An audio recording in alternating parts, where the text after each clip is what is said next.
Fala competidor, meu nome é Eduardo Brisda e estamos aqui para mais um vídeo.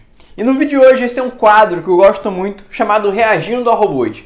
Então o que eu faço nesse quadro? Eu reajo e analiso para você robôs de outras temporadas da FLL ou até da atual. Então eu analiso vários detalhes de programação, construção, para você se inspirar e conseguir elaborar a sua estratégia para a temporada da FLL. Então aqui nesse vídeo eu vou reagir a um robô assim muito legal, que fez uma pontuação muito alta nessa temporada da Carro Connect. Então é muito legal para você que vai participar dessa temporada, conseguir ver um robô feito para essa mesma temporada, né? E também, se você quiser ver mais vídeos do Reagindo a Robôs, isso é um quadro que eu tenho uma playlist aqui no YouTube, então vale muito a pena porque tem cada vídeo muito legal. Então se você quiser acompanhar, não esquece de ir lá na playlist e conferir todos os vídeos. E claro, se você gostar desse conteúdo, não esquece de compartilhar com seus colegas de equipe e com todo mundo que você quiser, beleza? Então é isso, editor, solta a vinheta.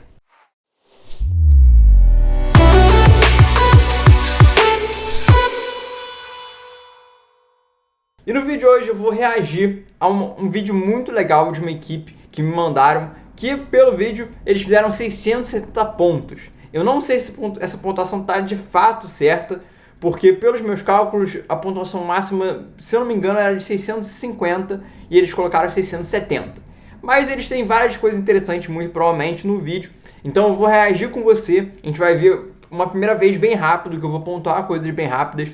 Na segunda vez eu vou fazer mais detalhado, vou falar pontos bem detalhados sobre o vídeo em si. Então vale muito a pena conferir. E para você que não me assiste há muito tempo, eu tenho uma playlist completa de vários reacts, de montagens, de vídeos de equipes mandando seus robôs, lançando seus robôs. Então são vídeos muito legais porque a gente vê na prática como é que é o robô de uma equipe, como é que é a programação de uma equipe e a gente consegue pegar vários pontos muito legais. Então eu recomendo demais você assistir, principalmente os que eu fiz da Carro Connect, eu já tenho alguns da Carro Connect, como também das temporadas anteriores.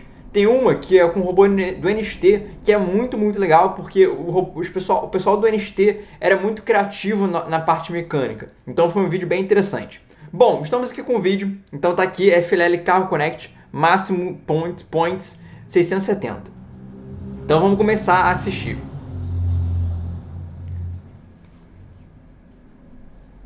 Ó, vamos só recapitular. Essa primeira passagem do vídeo vai ser bem rápido, eu vou falar algumas coisas bem pontuais, mas na segunda parte do vídeo, que eu vou refazer, a gente vai pontuar um detalhe de cada vez. Então vamos lá. Robôzinho da base, ele tem uma armadura interessante, então a gente percebe que ele conecta a garra por cima.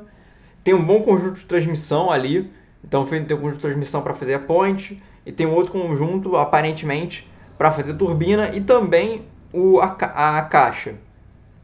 Então bem interessante esse sistema de transmissão que eles fizeram. Tá, ele tem dois sensores de cor ali, pelo que eu percebi. Ó, aproveitou a volta da base para pegar o container azul com tampa. Uma boa estratégia. Não utilizou o seguidor de linha, sendo que ele poderia. Isso eu achei que da estratégia deles não muito legal. Mas fez um alinhar na linha. Um bom recurso para ganhar precisão. E ainda alinhou na parede. Então meio que mostra que esse alinhar na linha foi meio inútil. Porque se o alinhar na linha fosse realmente bom, eles nem precisavam bater na parede logo depois. Colocou os containers. Boa utilização dos containers. Outra garra multitarefa. Ele puxa a parte do lado e também cai a parte de baixo. Então um ótimo sistema de transmissão que faz duas missões em uma.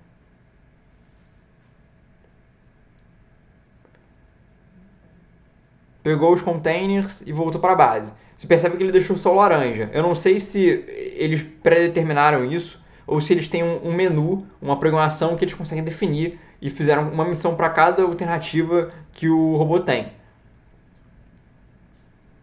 Porque esses containers eles têm uma ordem relativamente randômica.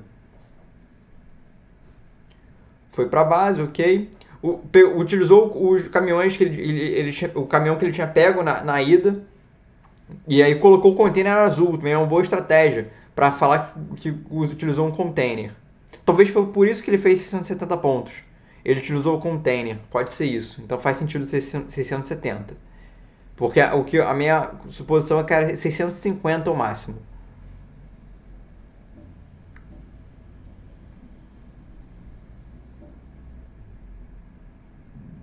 Alinhou na linha. Bom. Fez o caminhãozinho ali. Voltou pra base. Ah não, voltou pra base não. Agora fez o avião.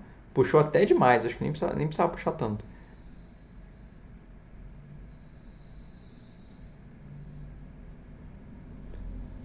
Ok, voltou pra base. E ele utilizou até a própria estrutura de fora pra alinhar na parede, né?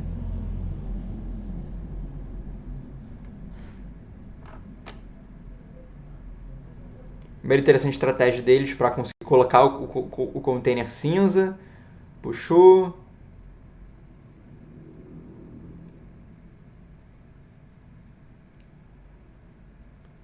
E ok. Fez a missão. Então, aqui a gente já viu a parte bem rápida. Agora eu vou pausar em algumas partes para conseguir pontuar para você bem o que está acontecendo. Beleza. Primeiro detalhe antes de sair. A gente percebe que o robô é um robô meio quadradão. Então ele utilizou uma armadura no robô para conseguir alinhar nas paredes. A gente viu que teve uma hora que ele alinhou na parede por conta dessa armadura. Segundo motivo para ele utilizar a armadura, a gente viu que ele utilizou a armadura porque ele tem um encaixe por cima. O único ruim é que ele não fez uma tomada de tempo real. Ele foi cortando cada saída, cada round. Então a gente não viu o lançador, o garoto ou garota, mandando o robô e trocando a garra. Então esse é um detalhe que faltou para a gente conseguir ver realmente a qualidade da retirada da garra. Mas normalmente essas garras são bem tranquilas de retirar. O detalhe é que ele utilizou também uma configuração ali do robô com a EV3 atrás e os motores de anexo de garra na frente. Então de uma certa forma isso deu uma estabilizada no robô. Aí vamos lá. A gente percebe também que ele começou a priorizar missões que estão no sul da mesa, que é a turbina, o pacote de entrega, a própria ponte ele fez pelo sul também. E voltando aqui rapidinho, ó, você percebe que a turbina e o pacote eles estão bem no alto. Só que se você perceber, ele tem um sistema de transmissão aqui que quando ele mexe o motor da turbina, ele também mexe o pacote. Ó, aqui esse detalhe mostra muito bem. O motor está aqui embaixo, muito provavelmente, conectado à turbina, mas tem esse sistema de transmissão, que puxa tudo para cá. Ó, aí abaixou. Você viu que essa engrenagem mexeu, essa engrenagem mexeu também. E aí, por consequência, isso aqui também mexeu. Porque recapitulando. Essa parte aqui é da turbina. Essa parte da turbina mexe essa engrenagem. Essa engrenagem, por consequência, está presa uma engrenagem preta aqui bem pequenininha, que está difícil de ver, mas eu estou conseguindo ver. E aí mexe essa engrenagem bege. Aí mexe uma engrenagem que bege na frente. Depois mexe essa daqui. Por conta dessa transmissão de palito, ele mexe essa estrutura daqui que puxa isso aqui, que abaixa e levanta. E aí foi. Um ótimo sistema, porque o que acontece? Ele pegou uma saída de motor, que normalmente muitas equipes utilizam para fazer uma missão só, ele fez para fazer duas missões de uma só vez em uma saída. Então foi uma utilização da garra muito inteligente. Muito inteligente porque ele não precisou utilizar mais recursos, apenas a própria garra, para conseguir fazer duas missões. Então ele está fazendo 3 missões, porque uma garra ele está fazendo a ponte, outra ele está fazendo a turbina e o pacote, e eu acho que ele ainda vai fazer mais uma. Vamos lá, vamos ver.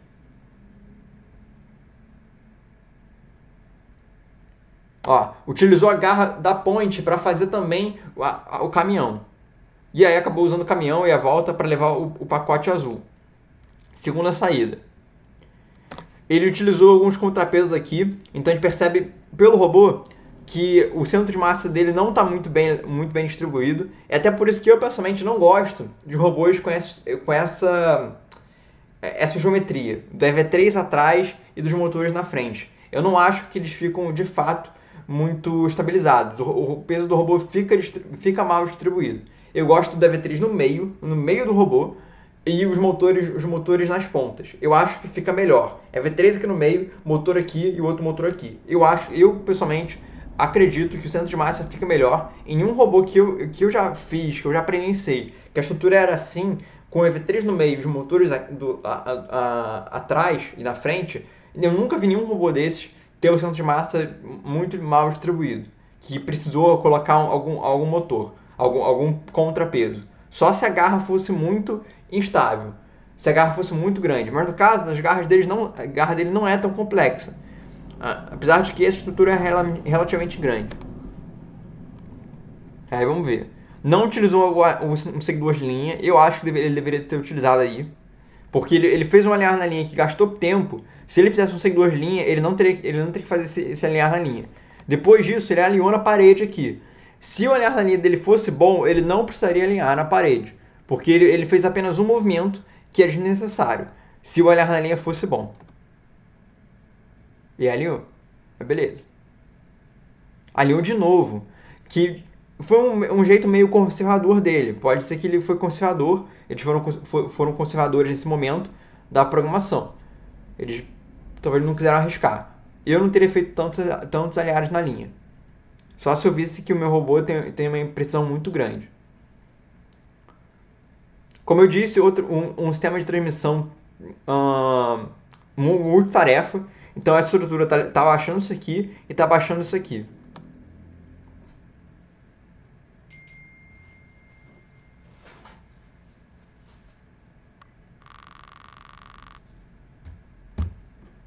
E aí voltou para a base, beleza. Esse sistema de transmissão foi muito legal. Olha o que ele fez. O motor tá aqui, tá puxando. Aí tem um trevo aqui, puxa para cá, aí vai para baixo, para cá e aí vai para cá.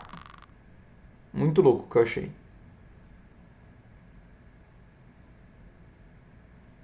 Então essa é uma equipe que você percebe que eles têm um excelente conhecimento em questão de sistema de transmissão.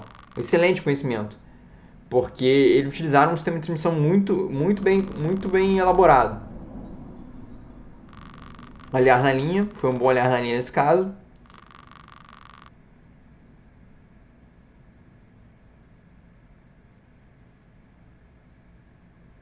Colocou vários contrapesos aqui, que você percebe que está mal distribuído.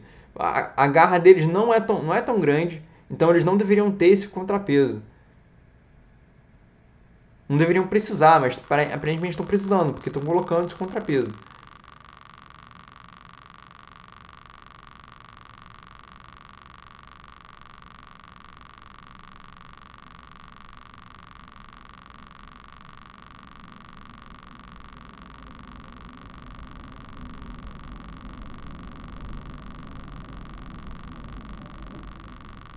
Tá? Esse é um detalhe interessante, ó. Tá vendo essa peça preta aqui embaixo? Essa peça preta é meio que um batente que eles colocaram ali para a mesa amarela ela não virar. Então, para eles conseguirem colocar o container tranquilamente. Aí agora eles vão abaixar o container e a mesa não vai virar por conta do batente que está embaixo. Então eles estão meio que segurando. Outro contrapeso aqui, cara.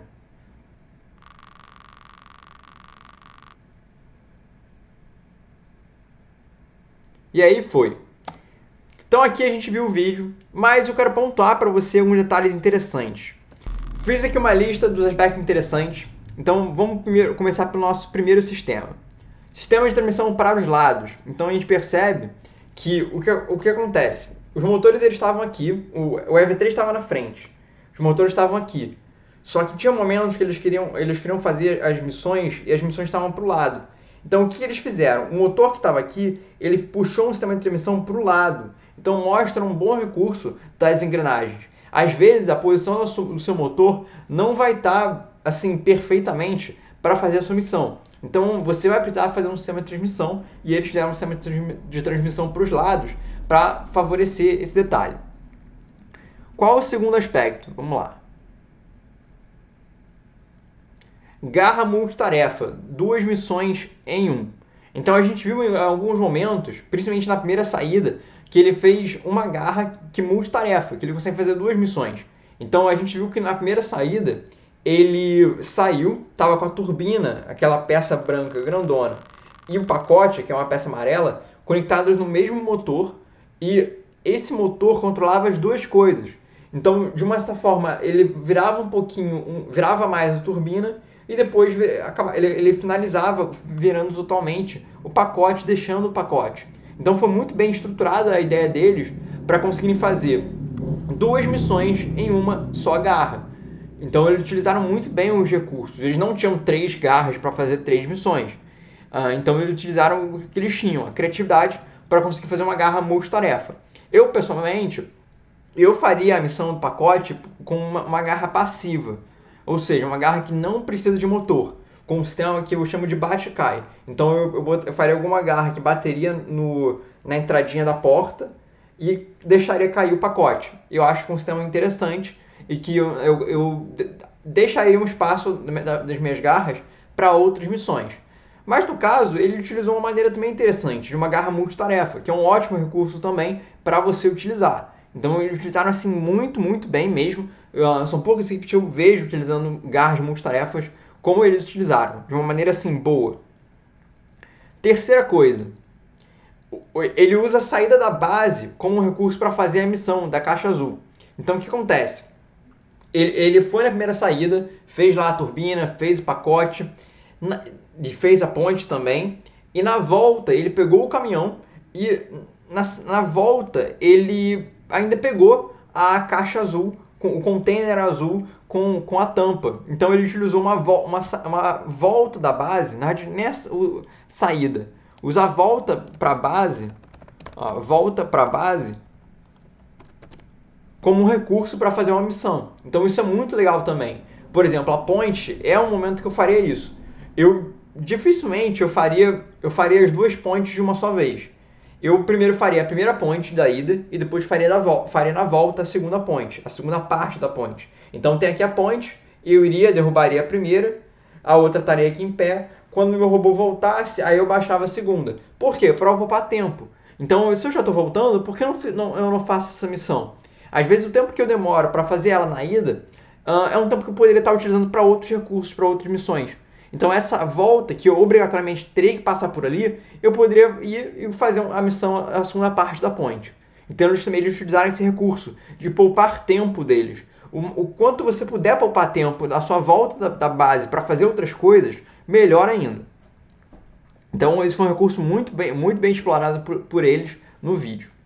Quarto, anexo garra conectada por cima, fácil encaixe e retirada. E isso é um detalhe que a gente não conseguiu ver eles fazendo, porque eles só mandaram as saídas, eles não fizeram as trocas de garra. Isso é um detalhe também importante de ver. Por quê? Porque a troca de garra leva tempo.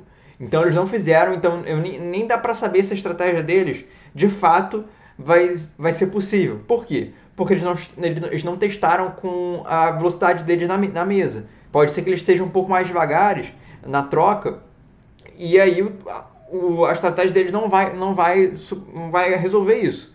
Eles precisariam ter uma estratégia que leve em conta também o tempo que eles demoram para trocar as garras, mas eles não fizeram isso. Mas de qualquer forma, dá para perceber ali que a garra é uma garra que sai por cima tranquilamente. Eu não sei exatamente se eles utilizaram pinos bola cruz, aqueles pinos com a parte bola e outra cruz, para fazer conexão, que são pinos muito comuns, utilizados por muitas equipes. Mas é uma garra interessante e é um bom recurso que muitas equipes fazem. A maioria das equipes faz. 5. Alinhamento na linha. Então eles utilizaram um recurso de programação muito interessante. O alinhar na linha é uma programação, eu chamo de alinhar na linha, alguns chamam de outros nomes, eu chamo de alinhar na linha. O alinhar na linha é uma programação que, para mim, é uma das 3 melhores programações para o seu robô. Depois que eu criei o meu alinhar na linha, eu nunca mais, em nenhuma competição, parei de usar. Ela talvez seja uma das únicas programações que, independente do torneio, eu utilizava. Independente do torneio. Poderia ser o BR, poderia ser FLL, poderia ser TBR. Qualquer outra, eu acabava utilizando o alinhar na linha, porque é uma programação muito útil para dar precisão para o seu robô. O alinhar na linha dele tinha alguns bugs, mas era um bom olhar na linha. Inclusive, o olhar na linha é uma programação que eu falo nos meus cursos, no Universo da Robótica e no Descomplicando a Programação. E eu não faço esse conteúdo aqui no YouTube. Por quê? Porque o olhar na linha é um curso absurdamente importante, absurdamente importante. Então eu só falo esse conteúdo, eu só mostro, até porque não é tão fácil fazer, para os meus alunos. Por quê? Porque eu sei que eles têm um conhecimento ali direcionado para conseguirem aprender a fazer o olhar na linha. E esse recurso dá um salto absurdo na sua precisão do robô. Porque agora você não vai precisar mais alinhar na parede. Então esse é outro recurso muito interessante. Por quê? Porque eles alinham na linha, e agora essa pista tem muita linha, cada vez a Feeling está colocando mais linha no tapete, o que faz com que o alinhar linha seja cada vez uma programação mais importante, e faz com que você poupe tempo ali de você ir na parede, voltar. Ou detalhe, pode ser que a sua garra ela ocupe uma parte das suas costas, da sua frente, e você não consiga alinhar com aquele lado. Tiveram várias vezes que a gente fazia algumas garras lá na equipe que precisavam da frente do robô, precisavam da parte de trás. Então isso já tirava um recurso meu na programação de poder me alinhar naquele lado. Então eu precisava encontrar uma outra maneira de ficar preciso sem aquele recurso de alinhar na parede. Então o alinhamento na linha me ajudou muito nisso, porque fez com que eu ficasse preciso sem precisar alinhar na parede. Agora vamos para o próximo. Sexto motivo. Alinhamento na parede, foi o que eu comentei.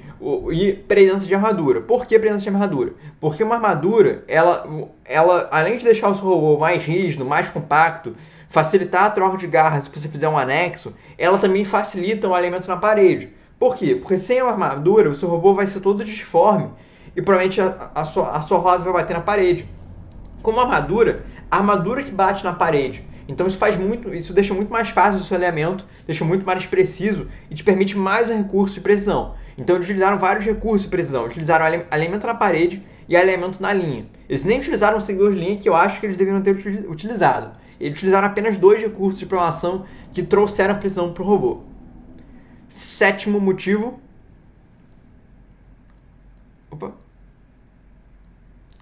Sétimo motivo.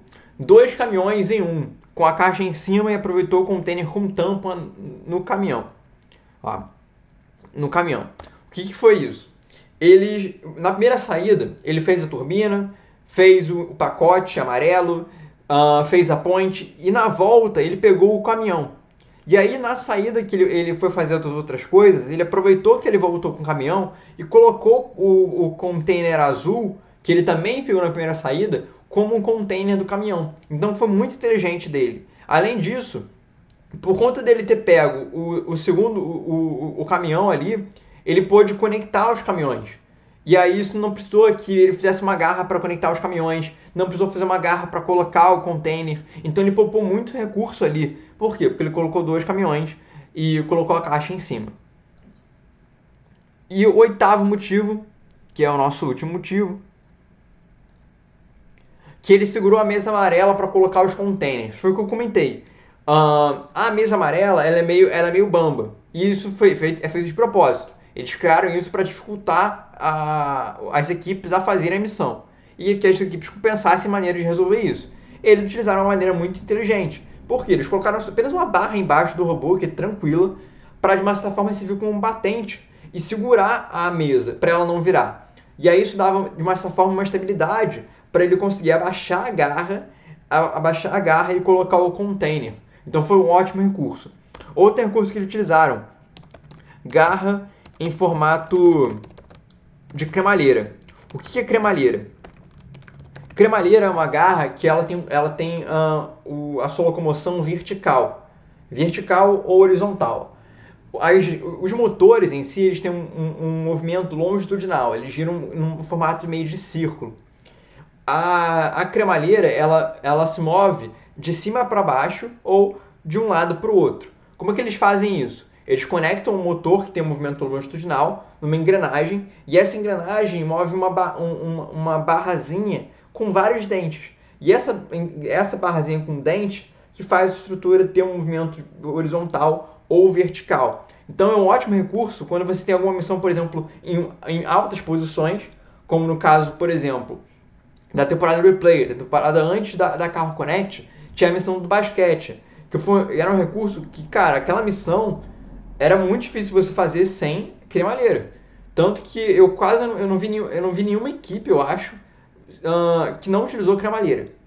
E se não utilizou cremalheira, utilizou polia, que também, de uma certa forma, gerava um movimento longitudinal. Eu não vi nenhuma equipe fazendo essa missão com com um movimento longitudinal. Eu nunca vi. Todas as equipes que eu vi, elas utilizaram ou polia para fazer um movimento vertical ou utilizavam cremalheira. E eles abusaram bastante da cremalheira, tanto na missão da mesa amarela, como também do trem. Então, do trem, eles aproveitaram dois recursos. Eles aproveitaram essa primeira parte da garra multitarefa, porque tinha uma garra que baixava aqui para pegar os containers e tinha uma outra que virava aqui. Então, eles fizeram uma cremalheira dupla. Uma cremalheira que ia na vertical e na horizontal e outra que ia para os lados. Então, esse foi um recurso muito legal deles que eles aproveitaram muito bem. Então, mostraram muito conhecimento. Sistema de transmissão para os lados também. Foi muito inteligente deles. Um décimo aspecto importante que eu achei do robô, que não necessariamente é um aspecto positivo, é a questão do contrapeso. Deixa eu colocar aqui direito, ó. Contrapeso. Tá com um espaço estranho, mas beleza. Do contrapeso. Eles colocaram isso por quê? Porque o robô, muito provavelmente sem esses contrapesos, o robô estava andando mais para um lado do que para o outro, ou empinava quando parava o movimento, alguma coisa assim. E eles colocaram contrapeso. Eu, pessoalmente, não gosto de contrapeso. Tem muitas equipes que abusam demais do contrapeso. Uma saída ou outra, utilizar o contrapeso, beleza, eu entendo. Porque às vezes a sua garra realmente precisa daquele contrapeso, precisa daquele peso todo para fazer a missão. Então, beleza, eu até relevo. Quando utiliza muito contrapeso o tempo todo, aí não vira mais uma exceção, vira uma regra. Vira uma coisa assim, contínua, que eu não acho legal. Porque, pô, se você usa contrapeso em todas as missões, não é mais fácil você arrumar o centro de massa do seu robô? Por que as equipes não fazem isso? Porque dá trabalho. Dá trabalho, às vezes eles ficam com dificuldade, não conseguem. Então, eu acho que isso é um aspecto que deve punir eles no design. Se for uma garra ou outra, beleza. Eu entendo. Se forem todas, aí se tiver entre eles e uma outra equipe que utilizou um bom recurso, teve um cuidado ali no centro de massa, não utilizou contrapeso, eu vou preferir aquela outra equipe. Por quê? Porque essa outra equipe, eles tiveram cuidado no centro de massa. Essa equipe que utilizou contrapeso, eu vi que não teve. Eles utilizaram o contrapeso como uma gambiarra para resolver um problema que eles deveriam ter resolvido. Então, é melhor utilizar o contrapeso do que não usar? É melhor. Mas, entre duas equipes, eu sempre vou optar por a equipe que não utilizou contrapeso. Porque mostra que eles tiveram um estudo ali por trás. Eles utilizaram uma técnica melhor. Então, eles têm um conhecimento melhor de design do robô, de mecânica, do que essa outra equipe que utilizou o contrapeso como uma gambiarra para resolver um problema que eles não quiseram resolver. Então, isso é um cuidado que você tem que tomar. Contrapeso, podem ter juízes que não vão concordar comigo. Eu acho que não é só feio, mas também que é contraprodutivo. Porque você está fazendo uma gambiarra para resolver um problema. É melhor fazer essa gambiarra do que não fazer? É. Mas mesmo assim não é algo positivo. Então, podem ter juízes que não vão se impactar com isso, vão ignorar, vão falar, brisa, tanto faz, contrapeso, não muda nada no robô, resolveu. Tudo bem. Mas eu, nesse cuidado, em relação a duas equipes, se tivesse muito parelho, eu colocaria isso como algo importante na hora de decidir. Talvez não na rúbrica, mas sim numa questão de pontuação, de premiação. E eu acho que mais nenhum aspecto teve no robô, então aqui a gente viu 10 aspectos importantes, posso até colocar aqui, ó, 10 aspectos importantes do robô, que são muito interessantes de avaliar no React, e por isso que eu faço o React. Por quê? Porque quando eu competia, eu via muito, mas muito vídeo. Assim, eu via vídeo pra tudo que é lado. Eu ficava procurando muito vídeo, e principalmente de outras temporadas. Eu não ficava só vendo também da Carro Connect ou da Replay, da temporada que eu tivesse. Eu competi em algumas, competi na Road Class, na Into Orbit, na Hydrodynamics, Trash Track. Essas foram algumas que eu competi. Mas eu não ficava vendo só os vídeos das equipes dessa temporada. Por quê? Porque as missões, muitas vezes, elas se repetem em termos de técnica.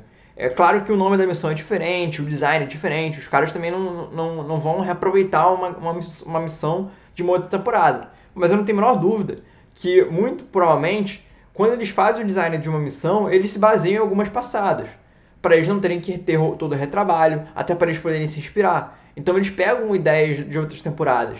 E tem várias missões que você vê que são parecidas. Temporada de Replay teve a missão do push-up, que era muito parecida, que era literalmente idêntica em termos do que você tinha que fazer com a missão da parede da Animal Eyes, que você tinha que se pendurar também. Então tem várias missões que tem várias coisas parecidas com outras temporadas. Então por isso que é muito importante você ver vídeos de outros robôs. E é por isso que eu trago aqui pro canal. Porque se você não vai até o vídeo, eu trago o vídeo até você. Se você não vai procurar esses vídeos no YouTube de outros robôs, eu trago para você e falo os pontos que são importantes. Porque eu fazia com os membros da minha equipe. Então a gente via junto e via cada detalhe do robô. Falar, cara, achei interessante isso, achei interessante aquilo. Será que a gente pode aplicar isso no nosso robô? Será que não? E a gente tentava. E é assim que você aprende. Você aprende não tirando da cabeça do nada. Porque dificilmente vai surgir uma ideia mirabolante na sua cabeça. Você tem que ver vídeos, se basear em alguma coisa. E aí aprimorar, ajustar para a sua realidade. Então isso que é muito importante.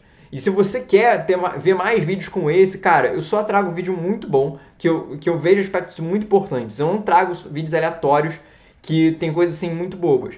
Eu trago vídeos que eu vou tirar muita coisa positiva deles. Então, por isso, tem uma playlist exclusiva, uma playlist aqui no YouTube específica sobre isso, sobre o React, que eu vejo vídeos de robôs da Carro Connect, temporadas passadas, até do Spike, do NXT, por exemplo. O NXT é muito legal mesmo. Porque eu bato muito na tecla do NXT, eu falei no começo do vídeo. Porque o NXT tinha menos motores, menos portas de motores. Então, a equipe ela tinha que ser muito mais precisa em relação à utilização do robô. Eles tinham que ser muito mais criativos em termos mecânicos. Então é muito legal você conferir, beleza? E também, se você gostou desse vídeo, não esquece do seu like, porque o seu like é muito importante para eu conseguir ver que você está gostando desse tipo de conteúdo e quer que eu traga mais vídeos como esse, beleza? Então é isso. Muito obrigado por assistir e até o próximo vídeo.